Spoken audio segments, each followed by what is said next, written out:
یه مبحث خیلی مهمی که توی FL استودیو وجود داره مبحث رکورده. یعنی خیلی ها نمیدونن که چطوری توی FL استودیو رکورد بگیرن یا صداشون رو ضبط کنن یا ساز ضبط کنن. کلا نمیدونن چطوری توی FL استودیو باید یه چیزی رو ضبط کنن. اول از همه این خبر خوبو بدم که خیلی این کار ساده و آسونه. فقط شما باید چند تا مرحله رو انجام بدی برای اینکه رکورد بگیری. یعنی پیش نیازش اینه که شما چند تا چیز رو توی FL استودیو تعیین بکنی. به همین راحتی. اول از همه میخوام بهتون یه پیشنهاد بدم. این که شما هر وقت خواستی رکورد بگیری یه پروژه جدید برای رکوردت بسازی و توی پروژه جدید رکورد کنی صداتو. حالا ممکنه بگی که من موزیکمو چیکار کنم؟ از موزیکت یه خروجی خیلی ساده بگیر، حالا ویو، MP3 یا هر چی، به عنوان سمپل ببر توی اون پروژه جدیده. تمپو پروژه‌ت هم حتما با اون موزیک سینک کن که تمپوش رو چنده. حالا ممکنه شما بپرسی که اصلا چرا ما باید یه پروژه جدید باز بکنیم؟ چه کاریه؟ دردسر که نمیخوایم برای خودمون درست کنیم. توی همون پروژه میتونیم ضبط کنیم دیگه. چند تا دلیل داره. دلیل اول این که ما برای ضبط لیتنسی کمی میخوایم و وقتی ما بافر رو توی FL استودیو میاریم پایین، حالا این چیزایی که میگم و جلوتر کاملا متوجه میشید. وقتی ما لیتنسی رو میاریم پایین، سخت افزار بیشتری از سیستم شما استفاده میشه. CPU باید بیشتر پردازش بکنه. وقتی اون پروژه اولیه باشه، شما تو همون کلی VST و پلاگین باز کردید، CPU درگیر هست. اینو هم که بیاری پایین دیگه سخت افزارت خیلی درگیر میشه، ممکنه توی مراحل ضبط به مشکل بخوری. دلیل دوم اینه که ممکنه شما یه پلاگینی توی پروژهت باز داشته باشی که یک دیلی به وجود آورده باشه توی پروژه. دیگه اینجا شما بافرت رو هر چقدر بیاری پایین، باز هم با دیلی صدا رو میشنوی. بعد بگردی اون پلاگین رو پیدا کنی و خاموشش بکنی یا حذفش بکنی. دلیل سومش هم اینه که شما وقتی میخوای یه وکال بگیری، اینطوری نیستش که خیلی راحت یه خط وکال بگیری، همون اول خوب در بیاد، بعدم دیگه رو همون افکت گذاری کنی، میکس کنی و بفرستی بیرون. هی میخونی هی نمیشه، هی میخونی هی نمیشه. 10 خط وکال میگیری، از اون 10 خط هی یه تیکش توی این خط خوبه، یکی دیگهش توی اون خط خوبه، هی بعد جدا کنی، اینها رو سرهم کنی. اینا همه وقتی توی اون پروژه اصلی باشه ممکنه خیلی شلوغ بشه، خیلی قراقاتی بشه و فضات یکم به هم بریزه. اینطوری خیلی شسته رفته تره. به هر حال پیشنهاد من اینه که توی یک پروژه جدید رکورد کنیم. حالا ما فرض میکنیم که الان پروژه جدید رو باز کردیم، الان این یه پروژه جدیده، باید موزیکمون رو اد بکنیم به این پروژه. همون موزیکی که گفتم خروجی بگیریم ازش، یعنی از پروژه یک خروجی گرفتیم، میخوایم ادش بکنیم به این پروژه. من موزیکمو میگیرم، شوتش میکنم توی این پروژه. حالا گفتیم اولین مورد اینه که شما تمپو پروژه رو درست بکنی. من تمپو این موزیک رو میدونم روی 90، تمپو رو میذارم روی 90. حالا اولین کاری که باید بکنیم انتخاب کارت صدامونه. فرض کن من الان روی میزم 3 تا کارت صدا، به علاوه کارت صدایی که توی پیسیم هست میشه 4 تا کارت صدا. FL استودیو باید بدونه کدوم کارت صدا، بعد بهش بگی. پس میام اینجا داخل آپشن آدیو ستینگ، اینجا جاییه که به من کارت صدامو داره نشون میده. من الان یه کارت صدا اکسترنال دارم، فوکس رایت، ولی میکروفونی به این کارت صدا متصل نیست. یعنی اگر الان من بیام روی این کارت صدا عملاً الکیه، چون هیچ میکروفونی بهش وصل نیست که من الان بخوام رکورد بگیرم. میکروفونی که الان وصل به سیستم من، این میکروفون USB و مستقیم وصل شده به PC. پس یعنی داره از کارت صدای کامپیوتر من استفاده میکنه، کارت صدای اینترنالی که روی مادربردم هست. پس من اینجا میام روی همین کارت صدایی که مال خود سیستمم هست، یعنی FL استودیو ایزیو. مورد بعدی اینجا ما یه گزینه‌ای داریم نوشته بافر. این بافر هر چقدر کمتر باشه بهتره، یعنی ما برای رکورد بافر پایین میخوایم. چون من دارم از کارت صدای داخلی استفاده میکنم، از 256 سمپل به من بیشتر بافر نمیده. بیشتر یعنی کمتر از 256 نمیشه. وقتی بیام روی 256 یعنی 6 میلی ثانیه بازم من دیلی دارم. بد نیست، ولی برای رکورد حرفه‌ای اصلا نمیشه روش حساب کرد. حتما باید یه کارت صدا باشه و این 6 میلی ثانیه برسه به حداقل دیگه 2 میلی ثانیه، 1 میلی ثانیه و این عدد، این عدد زیادیه. ولی حالا من چون میکروفونم وصله به همین، دیگه مجبورم روی همین بذارم. پس اومدیم کارت صدا رو انتخاب کردیم، بافرش رو هم تعیین کردیم. حالا باید یک آدیو ترک بسازیم. ممکنه الان بگی که آدیو ترک دیگه چیه؟ آدیو ترک ما تا حالا نشنیدیم. تمام این ترک هایی که ما توی FL استودیو داریم ترک های عادیه. الان میخوایم یه آدیو ترک بسازیم، خیلی خیلی ساده. راحت ترین راهش اینه که شما بیای روی یک کدوم از این اینزرت های میکسرت که خالیه، مثلا من میام روی اینزرت 4، کلیک راست کنی assign to new audio track. تمام. الان یه دونه آدیو ترک خوشگل برای من ساخت. اینجا هم آوردش. ببین این ترک رکورد منه، اینجا هم اینزرت 4 ترک رکورد منه. این دوتا به هم وصلن. اگر من بیام رنگ اینو عوض بکنم و اسمش هم بنویسم وکال، میبینی اینجا هم تغییر میکنه. این راه اول. روش دومش هم اینه بیای روی همین ترک کلیک راست کنی و ترک مود آدیو ترک، یه دونه از اینزرت های خالی تو بهش بدی. من 4 رو که دادم بهش، الان میام مثلا اینزرت 10. ببین الان 10 من دوباره دقیقا همون حالت رو ساخت، هیچ فرقی نمیکنه. خب بعد باید بیایم داخل این آدیو ترک و ورودی کارت صدامون رو به FL استودیو بدیم. یعنی چی؟ یعنی مثلا من الان یه کارت صدا وصل کردم به سیستمم، این کارت صدای من 4 تا میکروفون میخوره یا 8 تا میکروفون میخوره. FL استودیو داره میپرسه کدوم میکروفون رو من رکورد کنم، از میکروفونی که به ورودی 1 کارت صدات من رکورد کنم یا از میکروفونی که به ورودی 3 رکورد کنم، کدوم.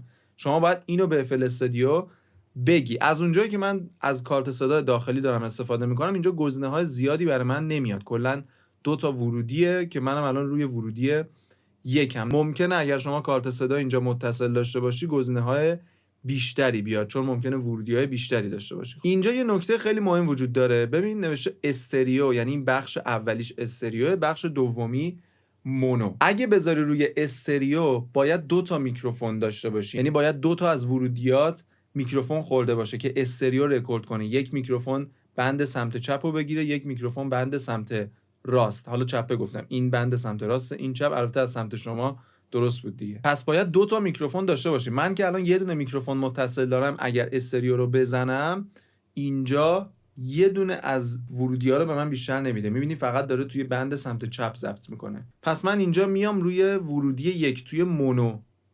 ببین الان داره 2 تا بند رو برای من میگیره، روی حالت مونوه. اوکی. حالا اگه تا اینجا از ویدیو راضی بودی یه لایک برای ویدیو بزن و یه کامنت انگلیسی هم بذار و ثابت هم چک بکن که یه وقت نپریده باشه. همین. حالا اینو که من انتخاب میکنم، اینجا یه چراغی روشن میشه، همین چراغ رکوردم. خب به صورت اتومات روشن میشه. برای رکورد کردن حتما باید این چراغ روشن باشه. خب یعنی اگر من اینو خاموش کنم، الان میبینی که صدای منو FL استودیو نمیگیره. راستی الان ممکنه صدای من دابل شده باشه، چون هم دارم اسکرین میگیرم هم توی FL استودیو، دیگه صدا ممکنه 2 برابر شده باشه. حالا الان FL استودیو آماده برای رکورد. حالا برای رکورد یه گزینه ضبط این بالا داریم، خیلی ساده، میتونیم روش بزنیم. از ما یه سوال میپرسه. سوالش مبنی بر اینه که من چطوری ضبط کنم. اولی نوشته توی پلاگین ادیسون. ما یه پلاگینی داریم توی FL استودیو، اینه. این پلاگین خیلی پلاگین خفنیه، کلاً طراحی شده برای ضبط و ادیت فایل‌های صوتی، فایل‌های ویو، MP3، فرمت‌های اینطوری و کلی آپشن‌های مختلف داره. قبلا آموزشش رو گذاشته بودم، حالا دوباره هم شاید ضبط کنم بذارم. با این میشه رکورد کرد و همینجا ادیتش کرد، نویزگیری کرد و خیلی کارهای مختلف و بعدم بیاریش داخل FL استودیو. ولی ما معمولاً با این ضبط نمی‌کنیم، چون می‌خوایم اینجا قشنگ دستمون باز باشه توی پلیلیست. گزینه دوم میگه توی پلیلیست، یعنی همینجا رکورد بکنه، که ما هم همینو می‌خوایم، یعنی می‌خوایم داخل پلیلیست رکورد بشه.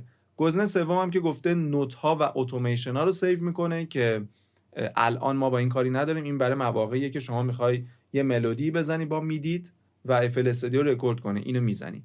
گزینه چهارم هم که همه رو با هم رکورد میکنه. پنجمی هم که کلا هلپه. این دوتا اول، دوتایشون هم اولش نوشته آدیو، اینا برای همین ورودی میکروفونه. من میام همین پلیلیست رو انتخاب میکنم. ببین الان داره صدای منو ضبط میکنه. حالا من اینو قطع کنم. شما که میخوای روی بیت ضبط کنی اونت فعال باشه. الان میبینی داره صدای منو رکورد میکنه، خیلی خوشگل و تر و تمیز. مترونوم هم روشنه. ببین از اینجا میتونی قطع و وصلش بکنی برای وقتایی که خواننده میخواد رو ضرب بخونه. اینها مترونوم خیلی میتونه کمک کنه. حالا یه تریک خیلی باحالم آخر ویدیو بهتون میگم در مورد مترونوم. قول میدم هیچکی اینو بهتون نگفته و هیچکی نمیدونه. حالا من الان به محض اینکه اینو بزنم یا این گزینه رو بزنم، ضبطم متوقف میشه. این صدا رو برای من رکورد کرد. حالا اگر دقت کرده باشید من اولش که زدم رکورد، ببین این بالا برای من میاد یک زمانی میده که من آماده بشم برای خوندن. 4 ضرب به من میده و بعد شروع میکنه به رکورد. اگر این 3 2 1 خاموش باشه اونو نمیده. ببین الان داره صدای منو به محض این که من زدم ضبط کرد. ببین میبینی هم میزنم رکورد میگیره. حالا اگر اینو بزنم چی میشه؟ 4 تا ضرب داد بعد شروع کرد به رکورد. حالا یه وقت شما نمیخوای از این 3 2 1 استفاده بکنی، ممکنه بگی برای چی استفاده نکنیم. دلیلش اینه که مثلا خیلی وقتا من میخوام رکورد بگیرم و میخوام اون صدای قبل رکوردم بیفته توی میکروفون، یعنی اون نفسگیری خواننده که میگه که میخواد بخونه میخوام اونم باشه. حالا بعدن دستم بازه که توی میکس اونو حذف بکنم یا اصلا کمش بکنم یا هر چی، ولی میخوام ضبط بشه، نمیخوام یهو شروع بشه. یا اصلا خیلی وقتا اول کلمه خواننده خورده میشه. چرا؟ چون مثلا من اینو که میزنم مثلا میخوام از اینجا رکورد بگیرم. خب ببین دقیقاً از همینجا شروع میکنه. حالا من میتونم بیام یه کار کنم، اینو خاموش کنم، این پروژه‌مو یکم بیارم جلوتر، مثلا بیارم اینجا. ببین مترونومم اگه روشن باشه، خودم اومدم اون 4 تا ضرب اولو بهش دادم. اینم یک روشیه که شما میتونی استفاده کنی. حالا ما میخوایم یه کار باحال دیگه هم بکنیم. میخوایم همینطوری که خواننده داره میخونه یه افکتی هم به صداش بدیم، یعنی صدایی که داره از خودش میشنوه با افکت باشه. حالا میتونه اتوتیون باشه، میتونه ریورب باشه یا هر چیز دیگه ای. من میام این ادیسون رو پاک میکنم، مثلا میخوام یه اتوتیون به صدام بدم همینطوری که دارم ضبط میکنم. میبینی الان صدام اتوتیون گرفت. یا مثلا میخوام بیام بهش ریورب بدم. اوکی الان صدای من ریورب داره. چیکار کردم؟ اومدم روی همون اینزرتی که اینزرت آدیو ترکمه، یعنی همین اینزرت 4 که داره رکورد میکنه، اینجا بهش ورودی دادیم، این چراغ رکوردش اینجا روشنه، اومدم روی همین 2 تا افکت باز کردم به همین راحتی. حالا اینجا یه سوال به وجود میاد، الان اگه ما رکورد بکنیم صدامون با افکت ضبط میشه یا صدای خام؟ قطعا ما میخوایم صدامون خام ضبط بشه، افکت رو بعدن دوست داریم اونطوری که میخوایم افکت بدیم، نمیخوایم همین الان ریورب بگیره یا اتوتیون روش باز باشه. اوکی میخوایم اینا رو فقط بشنویم، ولی اون چیزی که ضبط میشه میخوایم صدای خام باشه. الان صدای من داره به صورت خام ضبط میشه، این افکت ها رو فقط ما در لحظه میشنویم. چرا؟ ما اینجا یه گزینه ای داریم الان روی external input only، یعنی فقط داره صدای ورودی رو میگیره. اوکی صدایی که داره به صورت اکسترنال وارد میشه فقط داره همون رو رکورد میکنه. حالا اینجا من اگر بیام بذارم پست افکت، یعنی از بعد از افکت رکورد بکنه. یعنی چی؟ افکت منظورش ایناها، یعنی از این به قبل رو رکورد بکنه، یعنی اینا همه لحاظ بشه. یا مثلا میتونم بذارم پست EQ منظورش اینه، یعنی اینا هم اگر من اینو اینطوری کردم تو رکورد اعمال بشه. پس تا زمانی که این روی این گزینه اول باشه افکت های من ضبط نمیشه، فقط صدای خام من داره رکورد میشه. اوکی یه نکته که وجود داره، ما همیشه موقع رکورد خواننده یه هدفون رو گوششه داره صدای خودش رو توی هدفون میشنوه. اگر ما لیتنسی زیادی داشته باشیم خواننده نمیتونه بخونه، یعنی اگر اون تأخیری که اول در موردش صحبت کردیم زیاد باشه، مثل الان که یکم زیاده، خواننده دیگه نمیتونه بخونه چون صداشو داره با تأخیر میشنوه، مغزش کلا به هم میریزه. یا اصلا ما شاید هدفون نداشته باشیم، صدامون داره از اسپیکر میاد، اگر صدا از اسپیکر بیاد باز میفته توی میکروفون و کلا همه چی خراب میشه. صدا نباید بیفته توی میکروفون، واسه همینه ما هدفون میذاریم و میگیم هدفون پشت بسته باشه که صدا نشتی نکنه بره داخل میکروفون. خب حالا ما فرض میکنیم که مثلا هدفون نداریم، صدا اسپیکر هم اگر بیفته خراب میشه. ما میخوایم این رکورد بشه ولی ما خودمون نشنویم. الان من دارم صدای خودم رو میشنوم دیگه، الان صدای من شما که میشنوید دوپلیکیت شده. کافیه بیای اینو از مستر قطع بکنی.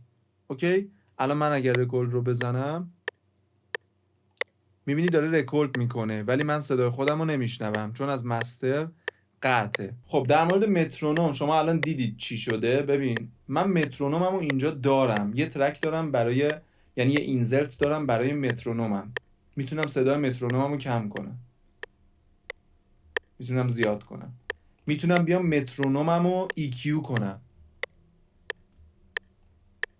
صفا باشه، میتونم بیام به مترونومم مثلا ریورب بدم. حالا چطوری این کارو کردم؟ ببین میای اینجا داخل آپشن، همین آودیو، دوباره اینجا یه گزینه‌ای داریم مترونوم ترک. برای شما این خاموشه، اینو میتونی بدی 1، میتونی بدی 25، میره روی اینزرت 25. من گذاشتم روی 1، مترونومم روی 1 داره کار میکنه. به چه دردی میخوره؟ ممکنه خواننده بگه صدای مترونوم خیلی زیاده، کمش میکنی، یا خیلی تیزه، میری تو EQ یکم صداشو اکولایز میکنی. حالا یه چیز دیگه که به نظرم اینم باحاله بهتون بگم، ما اینجا یه گزینه‌ای داریم به اسم لوپ رکوردینگ. الان برای من روشنه. این چیکار میکنه؟ مثلا من میام یه تیکه رو سلکت میکنم، مثلا این تیکه، و میام رکوردمو میزنم. الان داره رکورد میکنه. فرض کن من الان رفتم دارم میخونم، اون تیکه که سلکت کردم وقتی به انتهاش میرسه، میره از ترک پایینی شروع میکنه دوباره به ضبط کردن، ادامه همون. حالا این چه مزیتی داره؟ فرض کن این تیکه کورس موزیک منه، من چند بار هی میخونم پشت سر هم. ممکنه شما صدا بردار نداشته باشی اون لحظه، یکی پشت سیستم باشه هی بزنه روی رکورد، خودت رفتی پشت میکروفون، هی هر بار باید بیای اینو بزنی، ولی اونجا که وایسادی دیگه این خودش مثل یه لوپ داره رکورد میکنه. اوکی؟ این تا صبح 500 تا ترک میگیره. چرا 500 تا؟ چون ما اینجا 500 تا ترک داریم. خب حالا من اینو استاپ میکنم. اتفاقی که افتاد چیه؟ من 5 تا ترک اینجا ضبط کردم، اینو خاموش کنم، 5 تا ترک اینجا رکورد کردم. حالا مثلا میگم خب جمله اول اینجا این اوکیه، بعد این اوکی بود، بعد مثلا این تیکش هم این اوکیه، بعد اینجاشو مثلا میبرم با شیفت سمت راست رو نگه میداری، کلیک چپ میبری، شیفت سمت راست رو نگه داری، کلیک راست میبره و حذف میکنه. حالا من الان این تیکش رو نمیخوام حذف شه، این تیکه میخوام حذف. به همین راحتی حالا اینا همه رو میبرم سر هم میکنم، مثلا میشه این وکال من، ازش یه خروجی میگیرم و تمام. اینم یه ترفند خیلی باحال. این بود از رکورد داخل FL استودیو. میدونم که خیلی به دردتون خورده قطعاً و دیدید که خیلی راحته، فقط باید بدونید که چی کار بکنید. خیلی کار ساده ایه. کارت صدا رو بهش معرفی میکنی، بافر رو تعیین میکنی، بعد ورودی کارت صدا رو میدی و بعد خیلی راحت میری و رکورد میکنی. چند تا تکنیک باحالم بهتون گفتم که دیگه خیلی حرفه‌ای رکورد بکنید توی FL استودیو. لایک و کامنت و سابسکرایب یادتون نره، حمایت بکنید حتما. تا ویدیو بعدی میبینمتون.